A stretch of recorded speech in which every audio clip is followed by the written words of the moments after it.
নমস্কার, দ্য রিপোর্টে স্বাগত। চলতি বছর সঠিক সময় দেশ থেকে বিদায় নিয়েছে বর্ষা।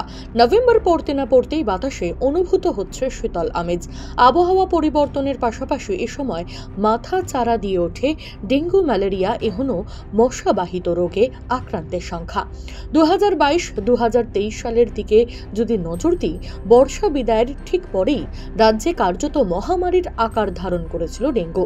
পাল্লা দিয়ে যেমন বাড়ছিল আক্রান্তের সংখ্যা, ঠিক তেমনভাবেই ভয় ধরাচ্ছিল ডেঙ্গুতে আক্রান্ত হয়ে মৃত্যুর হারও।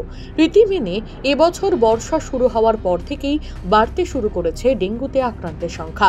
জুলাইয়ে 1888 জন আক্রান্ত হওয়ার পর আগস্ট মাসে 8516 জন এবং সেপ্টেম্বরে 7199 জন আক্রান্ত হয়েছিল। তবে এই পরিসংখ্যান দেখে চিহ্নিত হওয়ার কারণ নেই। অন্যান্য বছরের তুলনায় চলতি বছরে পাল্টেছে ছবি। বাংলায় ডেঙ্গু আক্রান্তের সংখ্যা প্রায় 70% কম। অন্যান্য বছরের তুলনায় 2024 সালে ডেঙ্গু সংক্রমণ মরশুমের শেষের দিকে কলকাতায় নয়, এবার চিন্তা বাড়াচ্ছে জেলায়। বর্তমানে চিকিৎসকদের উদ্বেগ বাড়াচ্ছে মুর্শিদাবাদ এবং মালদা। সেখানে সংক্রমিতের সংখ্যা যথাক্রমে 5147 ও 2333।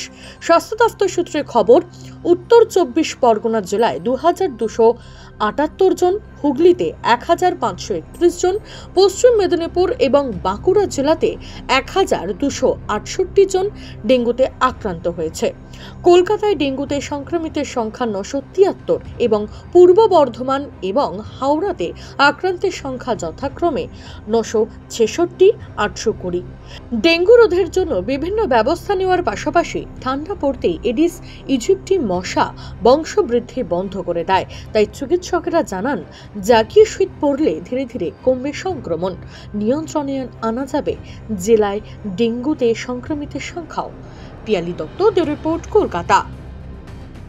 সমস্ত খবরের আপডেট পেতে লাইক করে সাবস্ক্রাইব করুন দ্য রিপোর্ট চ্যানেলটি। সেই সঙ্গে বেল বাটন প্রেস করতে ভুলবেন না। আপনাদের একটা সাবস্ক্রিপশন আমাদের জন্য অত্যন্ত মূল্যবান। একই সঙ্গে ফলো করুন আমাদের হোয়াটসঅ্যাপ চ্যানেলটিও। জয় হিন্দ।